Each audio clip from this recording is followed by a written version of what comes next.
to bear. What a privilege to carry everything to God in prayer. Oh, what peace we often forfeit. Oh, what needless pain we bear. All because we do not carry everything to God in prayer. Have we trials and temptations? Is there trouble anywhere? We should never be discouraged. Take it to the Lord in prayer. Can we find a friend so faithful who will all our sorrows share? Jesus knows our every weakness. Take it to the Lord in prayer.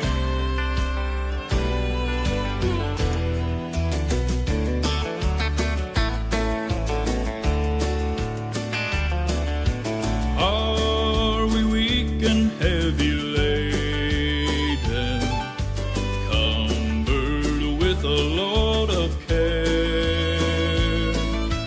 Precious Savior, still our refuge. Take it to the Lord in prayer. Do thy friends despise, forsake thee? Take it to the Lord in prayer. In his arms he'll take and shield thee. Thou wilt find a solace there. In his arms he'll take and shield thee. Thou wilt find a solace there.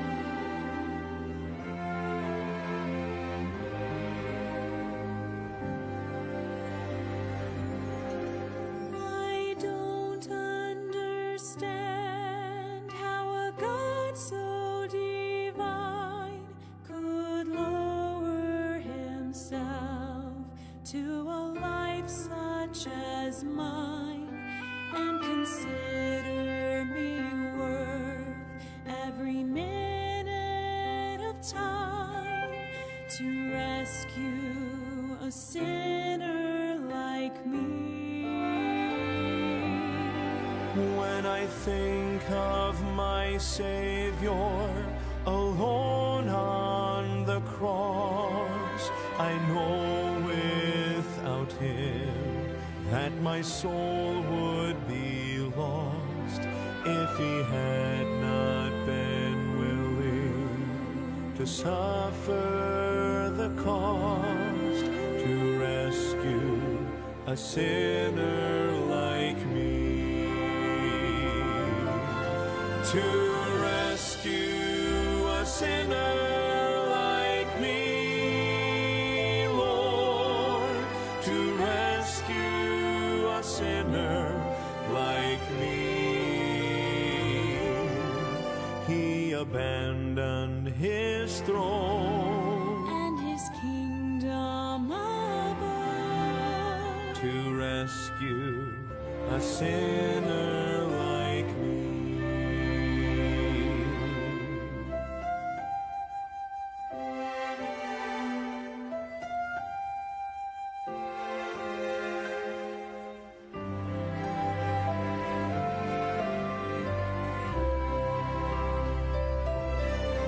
My mind is so limited, I cannot see the reason he died and arose just for me.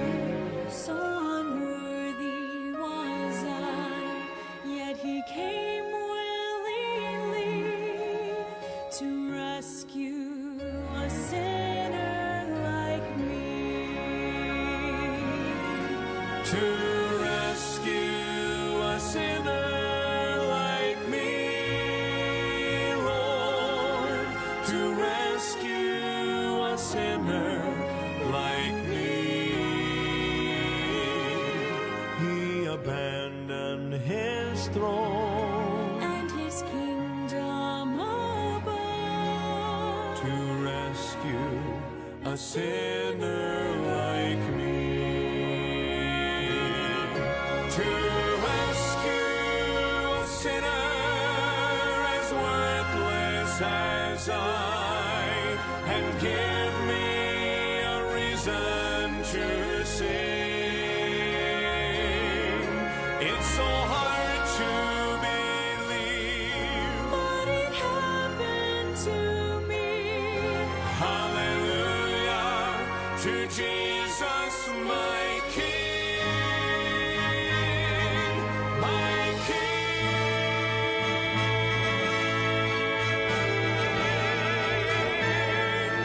To rescue a sinner like me, Lord, to rescue a sinner like me.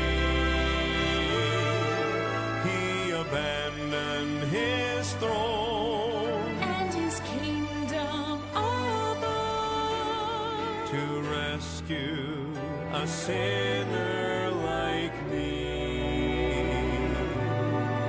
He abandoned his throne and his kingdom above to rescue a sinner like me.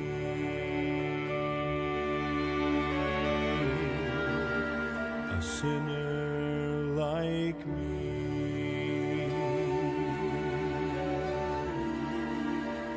A sinner like me.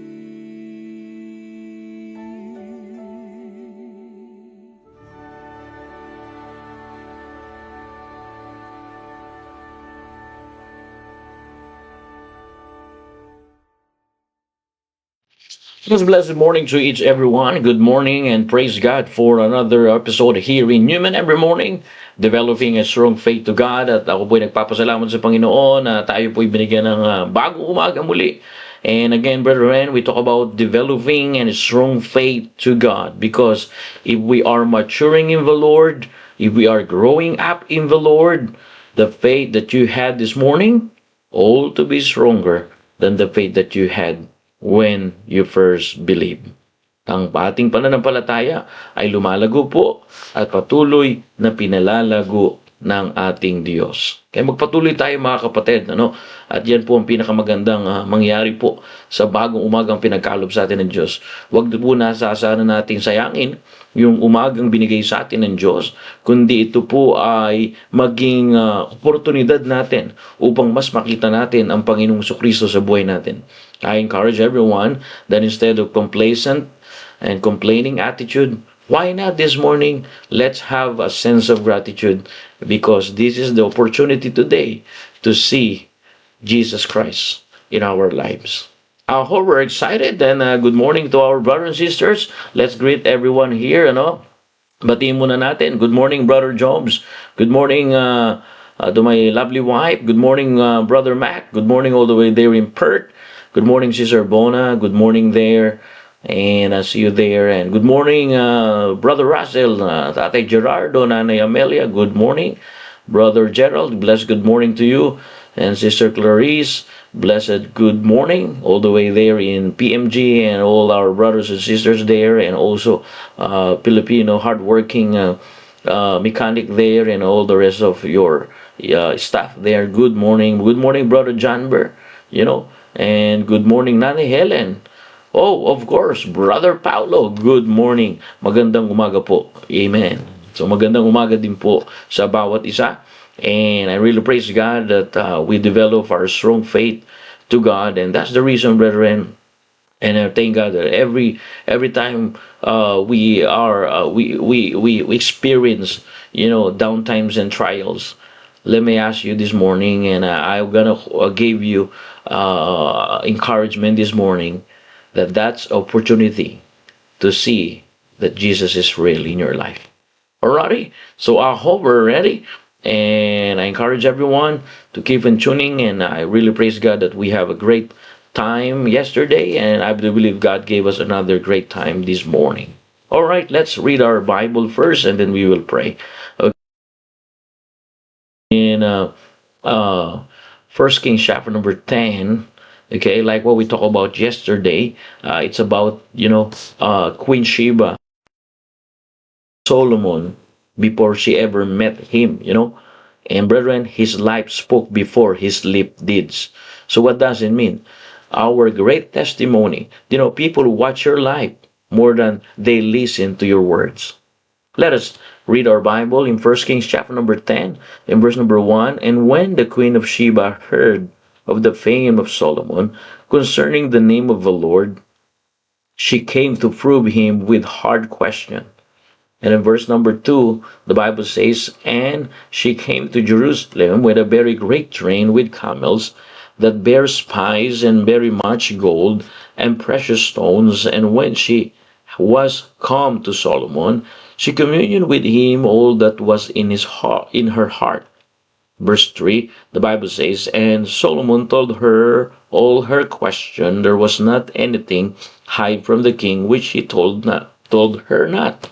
And verse number 4, and when the queen of Sheba had seen all Solomon's wisdom and the house that he had built, in verse number 5, and the meat of his table, and sittings of servants, and attendance of his misters, and their appeal, and his cupbearers, and his asses, by he went up unto the house of the Lord, there was no more spirit in her.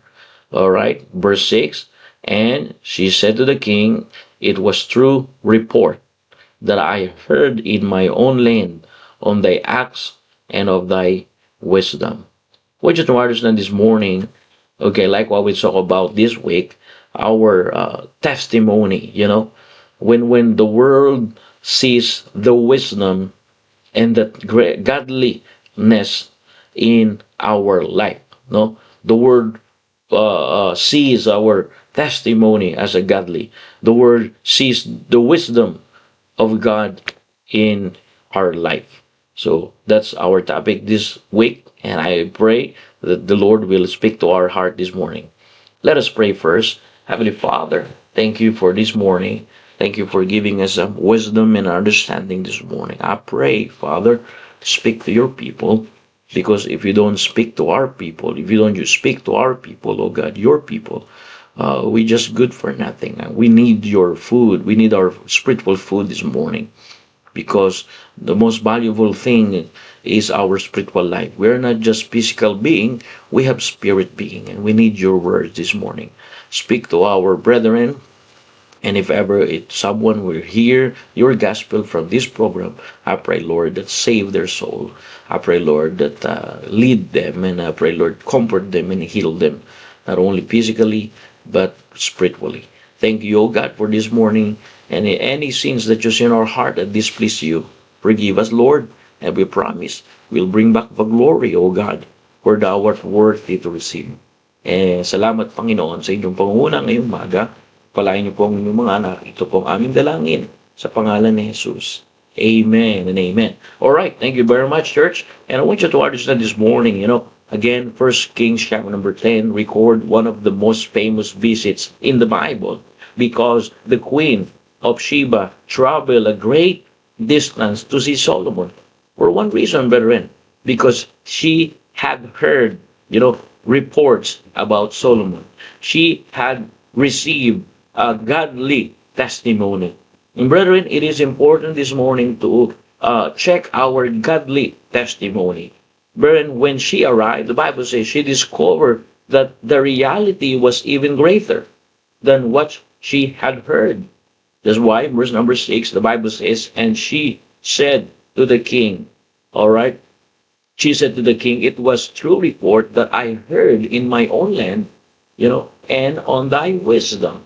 Imagine, brethren, the Bible make it clear that she had heard reports about Solomon's wisdom, not only that, prosperity, and the Bible says in verse 1, concerning with the Lord, or relationship with the Lord. Brethren, that's the main thing. Our great testimony.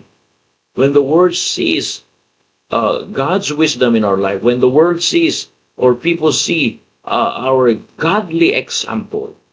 Kaya makikita po natin dito, kagaya ng ating binabanggit kahapon, na nabasa po natin sa kapitulong ito na ang pagbisita ng Reyna ng Sheba ay isang malaking mensahe na nakita po niya ng personal na natagtanto niya, mga kapatid, na dakila pala ang katotohanan kaysa sa kanyang narinig lamang. At ano po yung sabihin nito? Nakita niya kung paano pinagpala ng Diyos, kung paano binigyan ng magandang buhay si Solomon at magandang patotoo ni Solomon. Mga kapatid, ang layunin ng pagpapala ng Diyos ay hindi para dakilain tayo, kundi para ituro ang mga tao sa Kanya. Kaya pagka pinagpala ka, itaas mo ang Diyos sa buhay mo. Narinig po ba kayo? Hello, church. I want you to understand that. If God bless you, all right, I encourage you, if God bless you, the purpose of God's blessing is not to glorify us, but to point people to Him. And that's important. And this week we talk about a godly life, become a testimony. Bible says, and when the queen of Sheba heard, before the queen Sheba saw Solomon, she first heard about him. And brethren, like what we said, people were talking about God's work in your life. The same what happened. Our lives are constant speaking to others. Like what I said yesterday, if our lives is constantly speaking to others, what kind of report are they going to receive?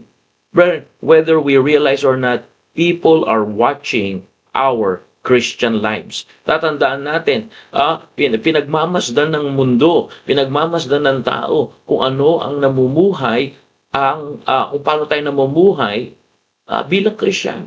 Kung paano ba tayo namumuhay, ang buhay ba natin ay kagaya ng mundo o yung buhay natin ay kaiba sa mundo at nakikita talaga nila ang Diyos. Yan po ang dapat natin makita ngayong umaga. Ipagpapatuloy po natin, I want you to understand here, one of thing that you can get something here, brothers and sisters, again, when the Queen Sheba heard, and the Queen of Sheba heard about Solomon before she ever met him, brethren, Solomon's life spoke before his lips did. In the same way, brethren, our lives are preaching message every day. Did you get that, church? Amen. Don't leave. It is important this morning. That's why number one, okay, yesterday we talked about that your conduct during trials is a powerful witness. Your response to suffering may become a testimony that points someone to the Lord. Kaya nga yung patotoo mo sa panahon na naghihirap ka, inaayos mo pa rin yung patotoo mo, hindi mo pinapabayaan ang patotoo mo. Mga kapatid, yan ang napakaganda. Naray na po kayo, amen? Kaya magpasalamat tayo sa Panginoon na naayos natin yung ating patotoo at pinapaayos natin sa Panginoon yung ating patotoo. Napakaganda na yung patotoo natin ay umayos. Hindi lang sa harap ng pastor natin, hindi lang po sa harap ng mga kapatiran natin, lalo na sa harap ng ating pamilya. Paano naman natin mahahamon, ang ibang tao kung yung sarili nating pamilya hindi maayos ang ating patotoo? Minsan sinusubok tayo ng Diyos kasi paano mo mamahalin ng Diyos na hindi mo nakikita? Yaong mga nakikita mo na at mahal mo pa sa buhay, hindi mo matutunang unawain at mahalin. Tatandaan mo, ang Diyos ay napakabuti. Huwag natin kakalimutan yan, mga kapatid. Kaya inaayos natin ang patotoo natin kasi Number one, ang Diyos ay napakabuti. Narinig na po ba kayo? Hello? I hope you're here, brothers and sisters. The reason, brothers and sisters, we preserve our godly life, because don't forget, remember God's goodness. Yes, sir. Last night, I shared this one. David said in Psalm 103, verse 2, he said, "Bless the Lord, all my soul, and forget not all his benefits." Brother, remember God's goodness.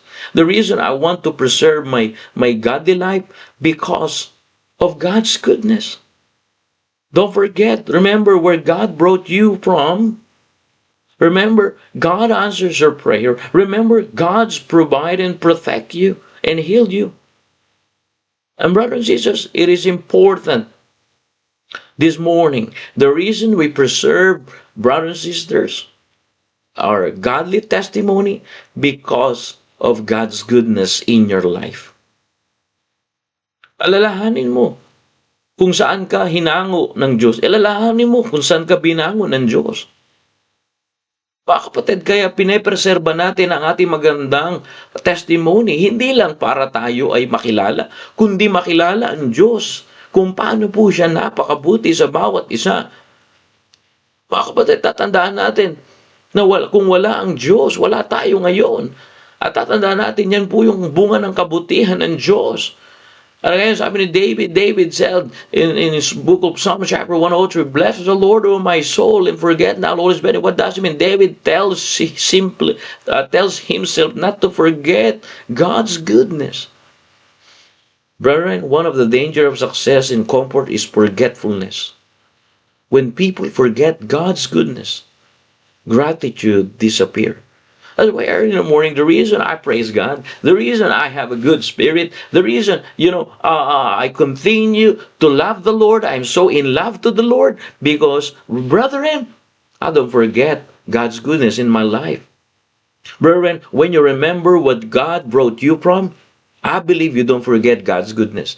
And the reason I live with godly example, the reason I lead my wife in godliness, the reason I lead my son in godliness, the reason I lead my son and my wife to believe the God of the Bible, because when I read the Word of God, when I study the Word of God, and when I learn to apply the Word of God changed my life. I need to preserve that godliness. I need to be godly Father. And brethren, there's a lots of things that we need to realize, because some of people don't believe, they are anti-Bible. But are you glad when you read the Word of God, when you receive the blessing of changed life? Brethren, don't forget the reason why we should, preserve our godly example and godly life, because of God's goodness. I remember where God brought me from. I remember that God answers my prayer. I remember that God's provision is available. Thank God not only for what He gives, but for what He is. He is a good and great God, church. Are you there? Amen? Kaya magpasalamat tayo. Nariyan na po ba kayo? Magandang umaga po sa inyo. Diyan, magandang umaga, Nanay Melia, Rosie Ronolet. Good morning din kay Brother Mike. Good morning sa the cake factory there. Magandang umaga po sa inyo. Praying for the cake and sales today. Alright. I want you to get that one, because it is important this morning. In order for us to preserve the godliness in our life, is when we don't forget the goodness of God. Church, remember God's goodness in your life. Either amen. Do you remember the story of the 10 lepers in book of Luke? 10 lepers were healed by Jesus, but only one returned to give thanks. The same church, the blessing was received by 10, but gratitude was shown by one. Brethren, I deserve nothing, yet God has given me so much. We deserve nothing, yet God give us so much. You deserve nothing, yet God has given you so much. Brethren, Remember where God brought you. Be patient. Preserve your godly life. Don't compromise. Commit unto the Lord. And the Bible says, your thought shall be established.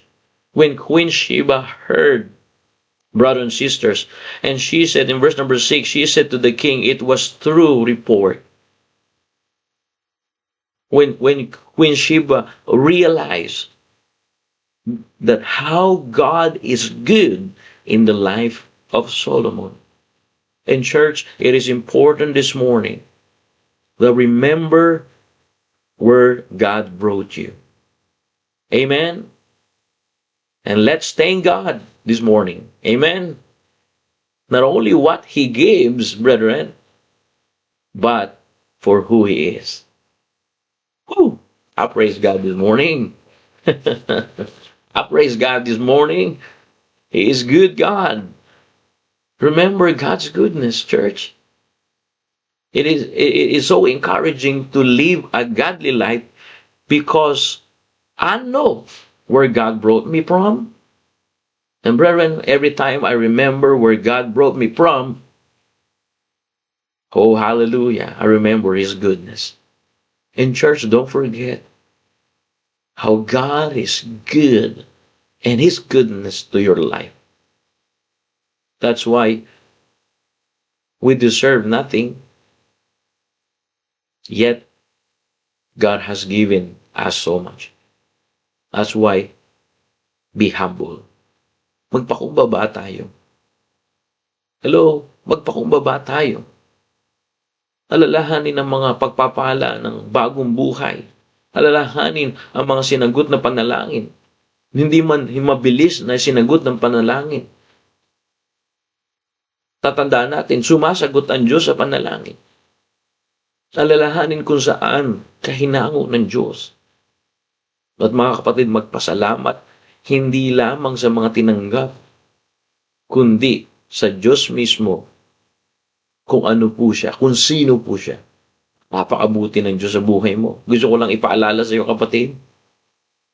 Kaya napaka hindi maganda, nagsisimangot tayo ngayong umaga kung naranasan natin yung kabutihan ng Diyos. Kaya naprepreserve niyo po yung inyo pong pamumuhay bilang maka-Diyos kasi lagi niyong inaalala yung kabutihan ng Diyos sa buhay ninyo. Huwag niyong kakalimutan na mabuti ang Diyos. Huwag niyong kakalimutan siya ay gumagalaw sa buhay ni natin at siya ay napakabuti. Sino ba tayo para tayo ay bigyan ng panahon at bigyan ng atensyon ng Diyos? Pero salamat, ganun na lamang po tayo binigyan ng atensyon ng Diyos. At mga kapatid, huwag niyo pong kakalimutan ito. Mabuti ang Diyos sa buhay natin. Kaya nga, i-preserve natin yung ating magandang paghahalimbawa. When Queen Sheba, according to the Word of God, he saw something to Solomon. And the Bible says Queen Sheba, she really encouraged how God is good in the lives of Solomon. Brethren, our lives are preaching message every day. Don't forget that. Remember God's goodness in your life. Not only that, like what I said, number 2, people watch your life more than that they listen to your words. You know, many people will never read a Bible, but they will read your life. Is that in the text? It is. The Bible says, Queen Sheba said to the king, it was true report that I heard in my own land of the acts, see, of thy wisdom. People watch your life. You know, before they hear your sermon, they see your attitude. Before they hear your testimony, they watch your behavior. Church, brethren, my friend, your life either strengthens or weakens your witness. Tatandaan po natin yan. Mas tinitingnan ng tao ang buhay mo kaysa sa salita mo. Maraming tao na hindi magbabasa ng Biblia, ngunit nababasa nila ang Biblia dahil ipinapamuhay mo sa gawa ang Biblia. Bago nila marinig ang iyong mensahe, nakikita nila ang iyong ugali. Mga kapatid, ang buhay mo ay maaaring magpalapit o magpalayo sa tao sa Diyos. Kaya magpasalamat tayo nga. Naranasan po kayo, mga kapatid, hello? Bago nila marinig ang iyong mensahe, bago mo ipagmalaki kung ano ang pagbiyaya ng Diyos na naranasan mo, mga kapatid, binabasa nila ang iyong buhay. Kaya nga dapat maunawaan natin na panatilihin natin yung ating mga makadiyos na paugali. Mas madalas exercise natin yan pag tayo po ay mag-isa. Magiging natural ang ating pagiging makadiyos at nakikita ang pagiging makadiyos natin hindi lamang pag nasa publiko tayo, lalo na pag tayo ay nag-iisa. Mas madedevelop ang ating pananampalataya kapag tayo ay nag-iisa. Mas madali mabuhay ng may kapayapaan at may katotohanan sa buhay kung tayo ngayon ay nasanay na kahit mag-isa na pe-preserve natin yung ating patotoo sa Diyos. Mga kapatid, bago nila marinig ang iyong mensahe, nakita nila ang iyong ugali. And right here in the text, the Bible make it clear, church, and she said to the king, it was true report that I heard in my own land. So, what does it mean? It means, brothers and sisters, people watch your life more than they listen to your words. Because your life either strengthen or weaken your witness. My question, what kind of life that we have? Brethren, from time to time, we can choose what kind of life we can live. But I encourage you this morning, like Solomon, he lived a godly life. Are you there? Amen. He lived a godly life. Are you there, church? Amen. Hello? Nabuhay si Solomon na makadiyos. Nabuhay po siya hanggang nakita po ito. Mga kapatid, marami pong tumitingin sa iyo. Marami pong naniniwala sa iyo. Kaya napakaganda na ma-preserve mo yan. Before they hear your sermon, before you hear you talking, they see your attitude. And attitudes speak louder than words. Ano yung attitude natin? Paano tayo nag-attitude? Ano yung pinakikita natin sa tao? It is important to be encourager rather than to be discourager person. Let's encourage someone. Let's be a blessing to others through our attitude. Brethren, before they hear your testimony, they watch your behavior in school. They watch your behavior inside the home. They watch your behavior inside the working place. They watch your behavior inside the church. Before they hear your testimony, they watch your behavior. People watch your life. If your life is godly or ungodly. Are you there? Amen. People watch your life more than they listen to your words. She said to the king, it was true reward that I heard in my own land. Right here in the text, church. Are you there? Amen. Narito. And brethren, it is important to preserve the testimony of God. Number one, we preserve God's testimony because of God's goodness. Not only that, we preserve a godly testimony because people watch our life. And people watch our life more than they listen to your words. Are you there? Amen? And brethren, your life or your godly life either strengthens or your life either strengthens or weakens your witness. Nandyan sila mga kapatid. Yung buhay nyo po ay maaari pong magpalapit o magpalayo yan sa Diyos. Paano naman ma-encourage yung iba mga kapatid kung tayo po bilang anak ng Diyos, nagsasabi tayo, nagbabahagi tayo ng ebanghelyo sa ibang tao. Pero pagkatapos natin ibahagi yung salita ng Diyos, hindi doon nagtatapos. Nagpapakita tayo sa bagong nakakilala sa Diyos ng magandang halimbawa sa pagsasalita, sa pagkilos, you know?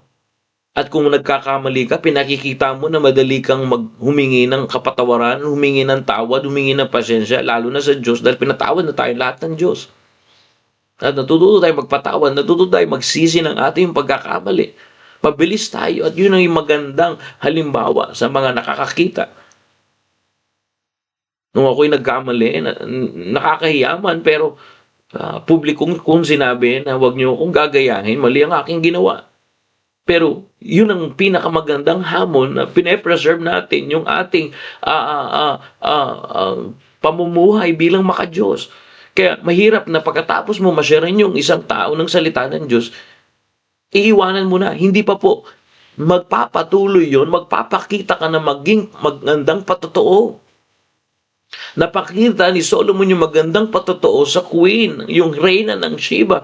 At nasabi ng reyna ng Sheba, ay hindi ko lang narinig ito. Talagang matahan, nakita ako yung maayos na patotoo mo sa Diyos. Mga kapatid, darating ang panahon na may magsasabi sa iyo, alam mo, dahil sa maayos mong attitude, alam mo, dahil sa maayos mong pagsasalita, alam mo, kahit pinagdadaanan ka, nakita ko ang Diyos sa buhay mo. Mga kapatid, yun ang pinaka-goal natin bilang anak ng Diyos. Maging ilaw tayo ni Kristo dito sa lupang ibabaw.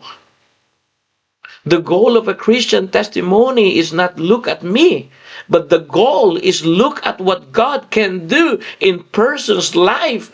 And when Queen Sheba not only heard the relationship and the wisdom and the blessing of God in Solomon's life, the Bible says it was true report.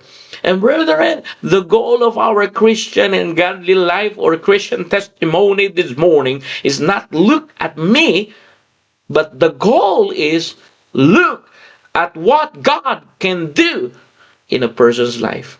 Brethren, if it happened to Solomon, it happens to you. If it happened to Solomon, it happens to me. Because, brethren, we have the same God that blesses His people. Are you there, amen?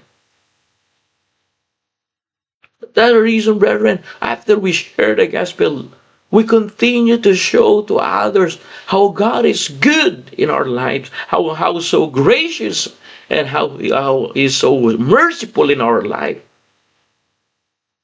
We learn to preserve Christian testimony. Bible believer. So I encourage you, a godly life, right here in the text, when Queen Sheba not only heard the testimony of God's goodness and mercy in the lives of Solomon, brethren, godly life, or the life of godly life of Solomon brings glory to God. Number 3, godly life brings glory to God. Are you there, amen?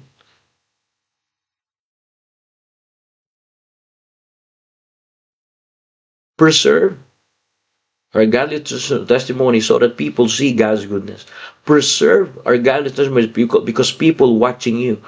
But brethren, number 3, the reason we preserve godly life, it brings glory to God. Oh, wow.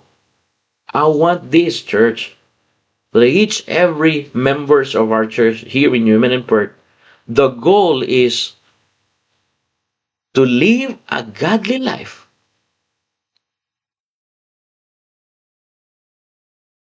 Because it brings glory to God. You know, a godly testimony points people to our Savior, to Christ. That's why the goal of Christian testimony, the goal of a godly life is not look at me, but the goal is simple. Look at what God can do in a person's life. Is that in the text? It is. She said to the king, it was true report that I heard in my own land of the acts and of wisdom. And verse number 9, look at this, church, look at this. This is the word of God here. Verse number 9, you will see here. In fact, in verse number 8, the Bible make it clear. Happy are thy men, happy are these thy servants, which stand continually before thee, that they hear thy wisdom. And verse number 9, blessed be the Lord thy God, which delighteth in thee to set thee on the throne of Israel, because the Lord loved Israel forever. Wow! Brethren, when Queen Sheba, brethren, heard and see the goodness of God, and when Solomon preserved his godly life, when Sheba said, blessed be the Lord thy God, which delighteth in thee to set thee on the throne, because the Lord loved Israel. Brethren, imagine,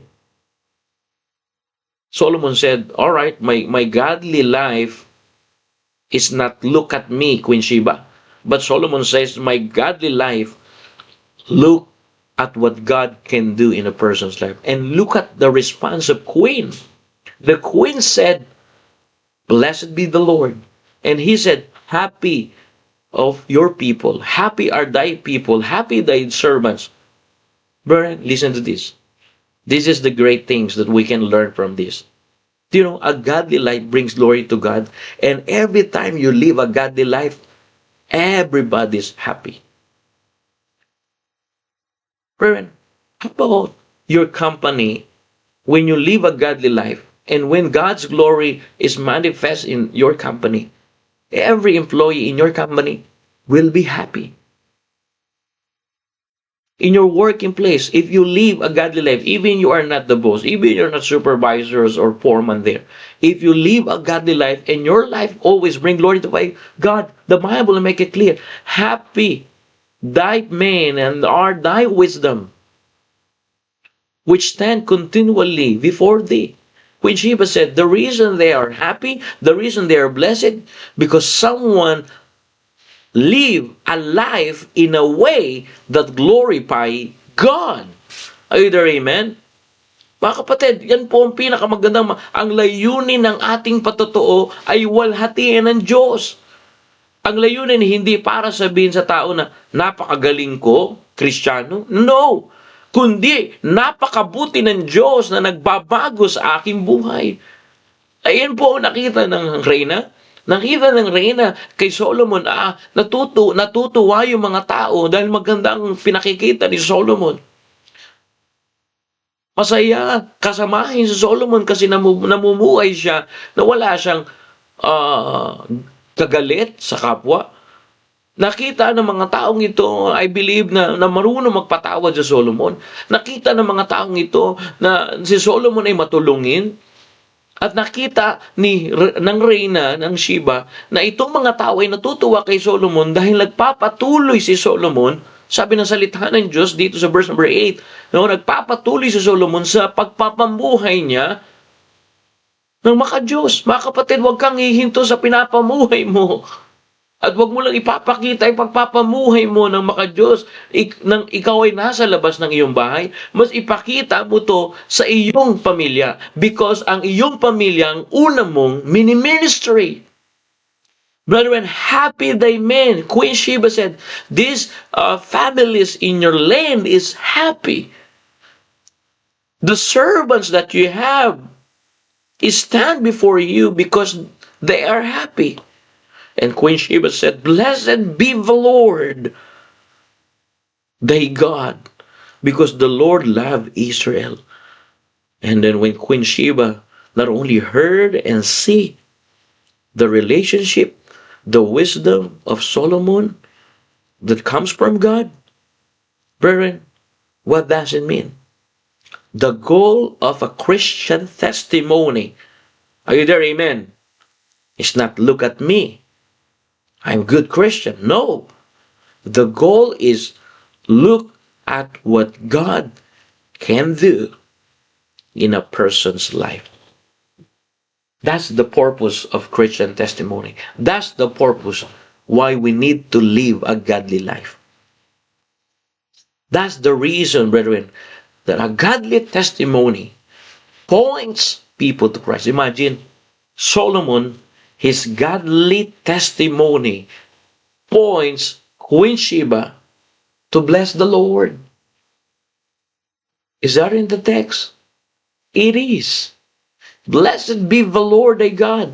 Church, I encourage you, we need to live a godly life so that our testimony, brethren, the goal of our testimony is not look at our goodness, but they going to look the goodness of God in each every lives. In your life. Yan ang purpose, mga kapatid, kaya kailangan mo mabuhay. Kaya nga, mga kapatid, hindi ka lang magpapakita na maayos mong patotoo kapag ka nasa labas ka. Lalo na pagka nasa loob ka. Narinig na po kayo. Hello, amen. Kung wala ka ng amen dito, nasa ka na? Amen. Brother Paulo, Brother John Burr, nasa na? Amen. Huwag muna kayo alis. Ang amen, hindi lang para sa comforting word. Yung amen ay para sa katotohanan. Paano mo mawawin ang ibang tao kung yung pamilya mo hindi mo mawin? Paano mo hihingiin yung patotoo o yung tiwala ng tao sa iyo, sa ibang tao sa iyo, kung yung mismong family mo ay hindi nagtitiwala sa iyo? Mga kapatid, ngayon pa lang, pagka natutunan natin i-ministry ang ating pamilya, mga kapatid, magbibigayan ng magandang patotoo. Mahirap lumapit sa ibang tao kung mismo yung ating pamilya ay hindi makalapit sa atin.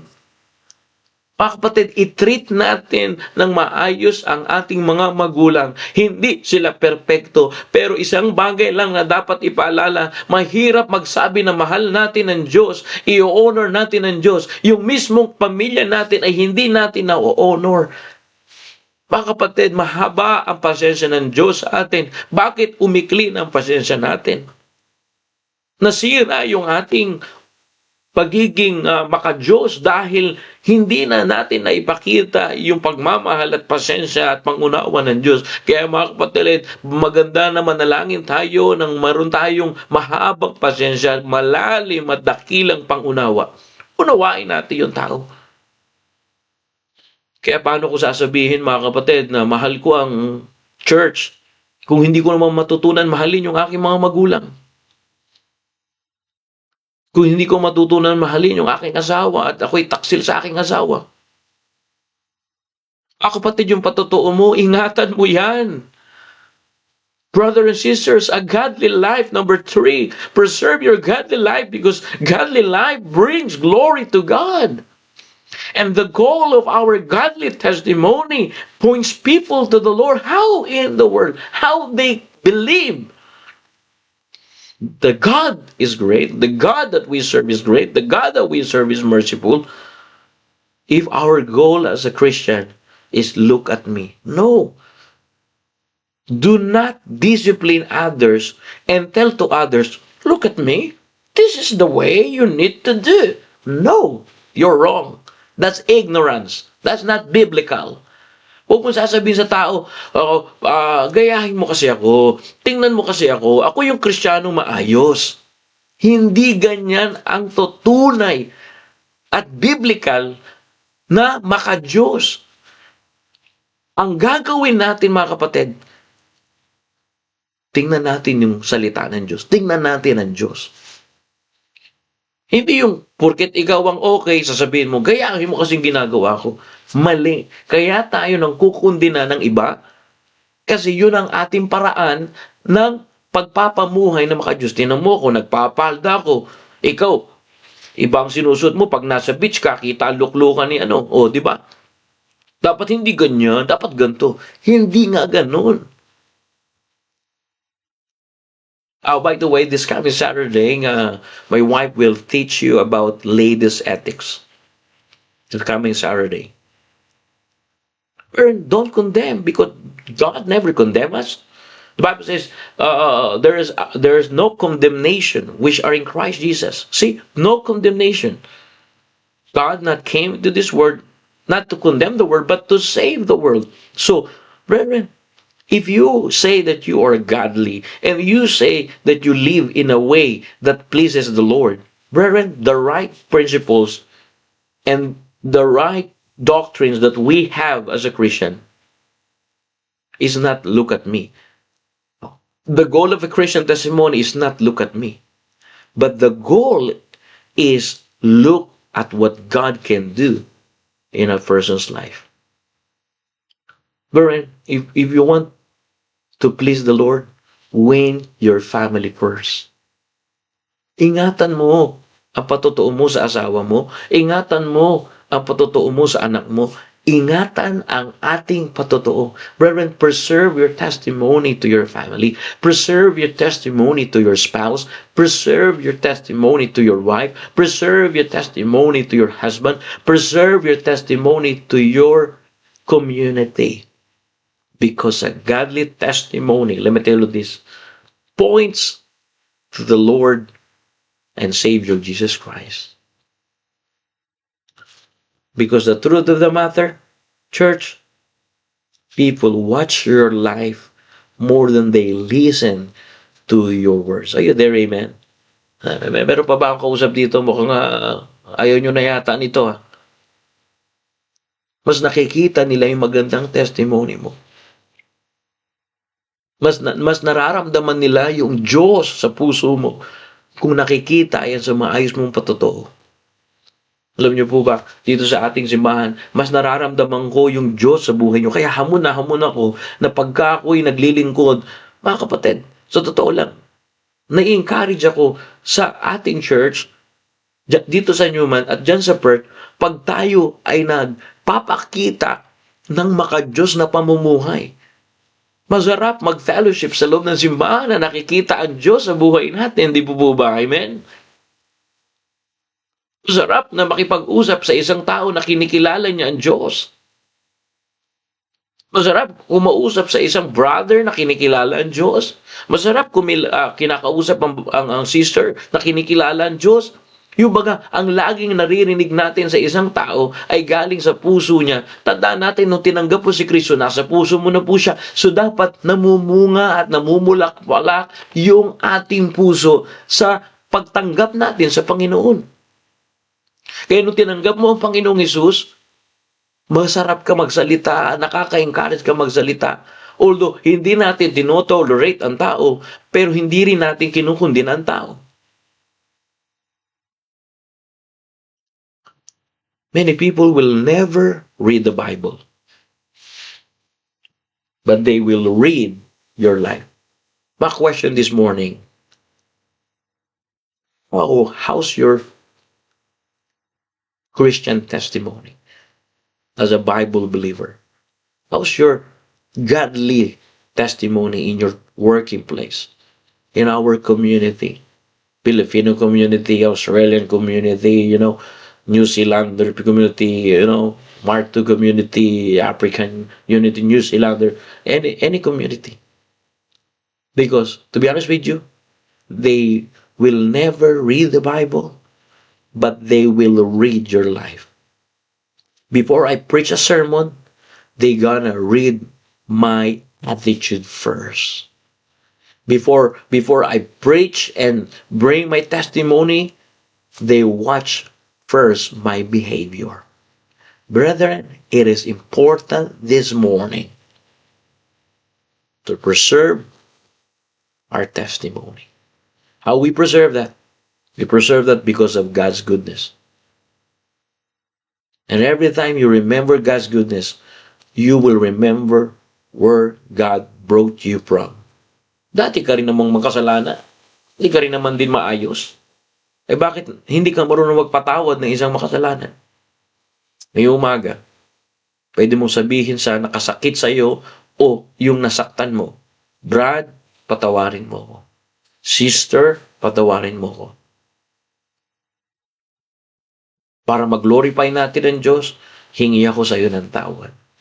Kung ano man ang nasabi ko sa iyo, kapatid, patawarin mo ako. Church, I'm not saying when you live a godly life, you don't make mistake. But brethren, every time we make mistake, learn to apologize. Learn to ask forgiveness to God. Always for reconciliation. not for retaliation. Ask your brother, brother, I'm so sorry for what I've done. Sister, I'm so sorry what I've done. If I discourage you the way I say that, if I discourage you the way I using that word, forgive me. Church, the main purpose of godly life is bring glorify God. And the main purpose, brothers and sisters, is to encourage young believer. New Christian are learning by watching matured leader, matured believer, matured Christian. How you pray, they watch you. How you worship, they watch you. How you serve the Lord, they watch you. How you handle difficult, especially, they watch you. You may be the example that helps someone to grow. And brethren, let me say again, why the reason why preserve our godly life, because it brings glory to God. And the goal of a Christian testimony is not look at me. Look at me the way, I serve the Lord. No, that's unbiblical. The goal of a Christian testimony is look at what God can do in my life, and He can do also in your life. Don't use comparison. Don't compare yourself to others.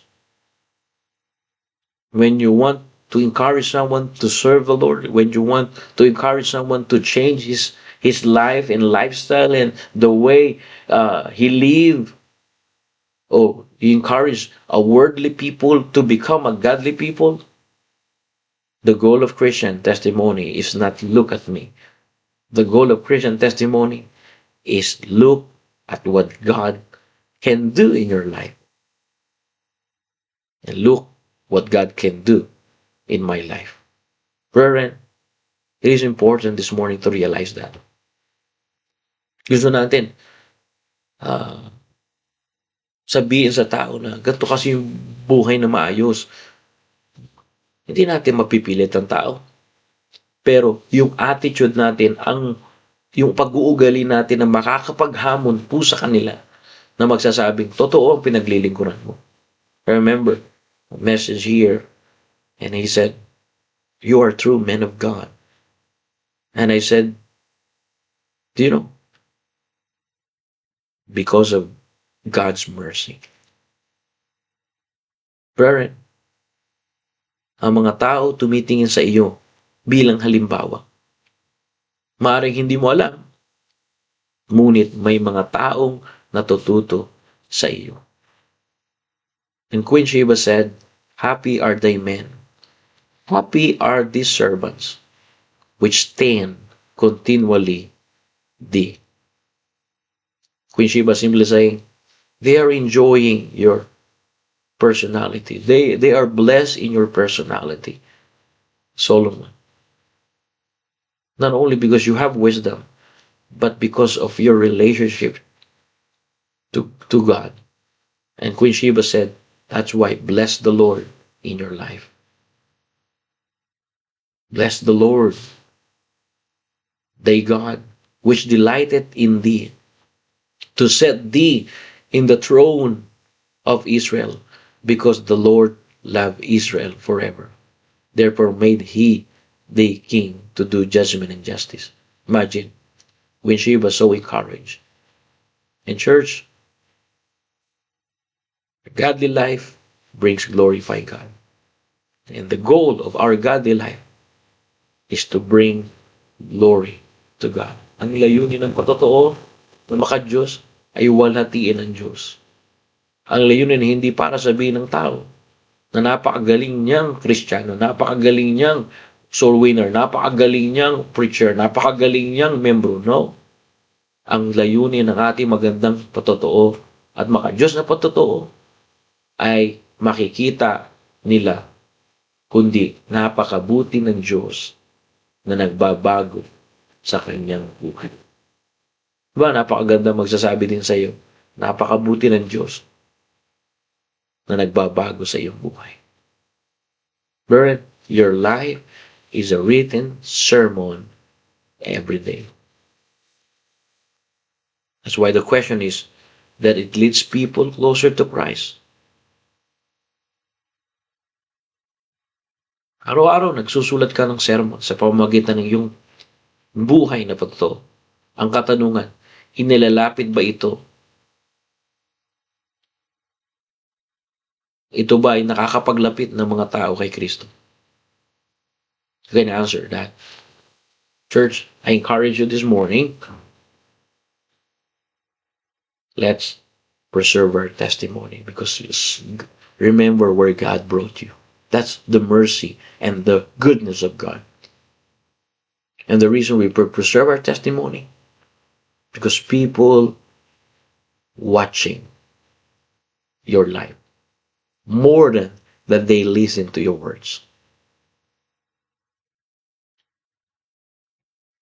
Kailangan mo i-preserve. Kailangan mong panatilihin yung patotoo bilang maka-Diyos.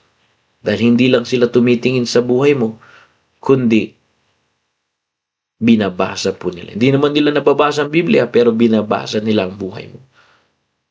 They will never read the Bible, but they will read your life. And lastly, the reason we preserve our godly testimony, because godly life brings glory to God. Let us pray. Heavenly Father, try my best to encourage your people, but Holy Spirit of God, without you, we're just good for nothing. Pray for your church. We need to preserve our testimony, oh God. We need to, like Queen Sheba's, it's not only heard the wisdom, the prosperity and relationship of Solomon. Queen Sheba also experienced that the God of Israel is true. The God of Israel is great because of godly way of Solomon.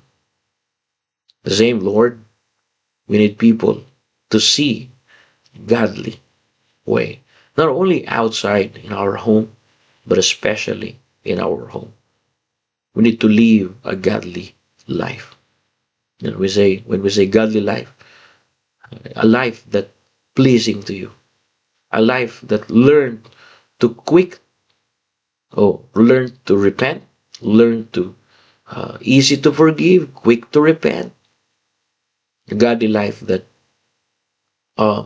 learn to admit all the mistake that we have done, learn to honor our parents, learn to love our spouse, learn to love our husband and our wives, and learn to love our children, learn to love one another, learn to love the unlovable, not to condemn them. Maybe they are in the confused life, but when we learn to live a life according to your will, according to your word, and according your works, your ministry, I believe we will encourage them. Like what Solomon encouraged Queen Sheba to bless the Lord, the God of Israel. When we do that, oh God, we'll also encourage someone to bless your name and to worship and praise your name. Our main goal, oh God, this morning is not look at me, but the main goal is we look at what you can do in a person's life. Thank you. And really, we remember where you brought us from. Thank you for your impatience. Thank you for your mercies and faithfulness. Bless your people, O God. Heal those who have broken hearted, and heal those who have people that in bed of sickness. Give also food. Those that don't have food, give them food, O God. Not only physically, but spiritually. Thank you, and forgive us our sin. In Jesus' name. Amen and amen. I hope we're encouraged this morning, and I really praise God for this morning. Brethren, it is important to preserve our godly testimony. Okay, and thank you so much for praying. And to our brothers and sisters here in Human and Word, I encourage you for our prayer meeting tonight.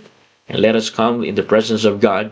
And prayer means acknowledging God's presence. So I encourage everyone, especially our church member here, to join us this evening. All right. And I pray that the Lord will bless us this evening. And we have also additional teaching and additional feeding of the Word of God after our prayer time. Alrighty. God bless you all, brethren. All the glory belongs to God. And thank God for what He had done in your life. Let's live a life that pleases God. Amen? Yan ang goal. Yan ang layunin ng ating makadiyos sa patotoo, yung mamauhati ang Diyos. At ang layunin ay hindi para sabihin sa tao na napakagaling mong Kristiyano, kundi ang layunin ay napakabuti ng Diyos na nagbabago sa buhay ng isang Kristiyano. Okay, salamat sa Panginoon at pagpalain tayo, magpatuloy tayo. Hindi tayo perpekto, pero magpatuloy lamang tayo at patuloy na humingi sa Diyos ng wisdom na unawain at palawakin ang ating pangunawa sa mga taong hindi natin sometimes maunawaan. Okay? At ganun din, matutunan natin mahalin ang mga hindi kaibig-ibig at patawarin kung sino man nakapanakit sa atin. Yan ang tunay at magandang pamumuhay bilang Kristiyano. Okay? God bless you all, and I pray that God will continue to bless you again and again. Brethren, your family sees the real you. People watch your life more than they listen to your words. That's why I encourage you. Our lives are preaching message every day. All the glory belongs to God. Enjoy your day. And my prayer is God will protect you. God keep you away from any harm and danger for today. Thank you and have a blessed day. All right. Yung safety hazard, don't forget. All right. Don't forget. Keep out safe, brethren. All right. God bless you all.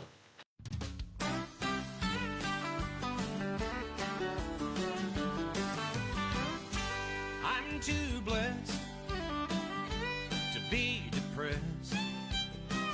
I'm living on love. I'm not buying on time. And I don't need luck, 'cause I've got faith. And I'm too blessed to be depressed, and I'm living on love. Now some folks say they can't make it through the day without a little something to help them on their way. Friend, let me tell you about Jesus, God's gift to me. He lifted my load and He saved my soul. Now I'm born again. Now I'm too blessed to be depressed. I'm living on love. I'm not buying on time. Oh, and I don't need luck, 'cause I've got faith. And I'm too blessed to be depressed, and I'm living on love.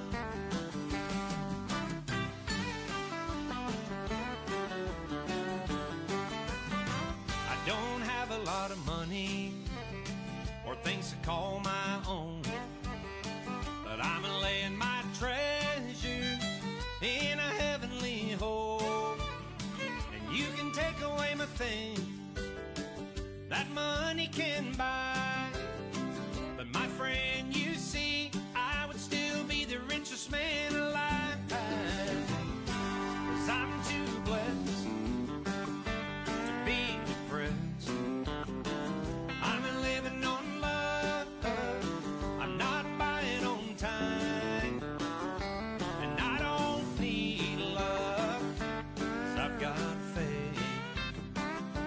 And I'm too blessed to be depressed, and I'm living on love. I'm too blessed to be depressed. I'm living on love. I'm not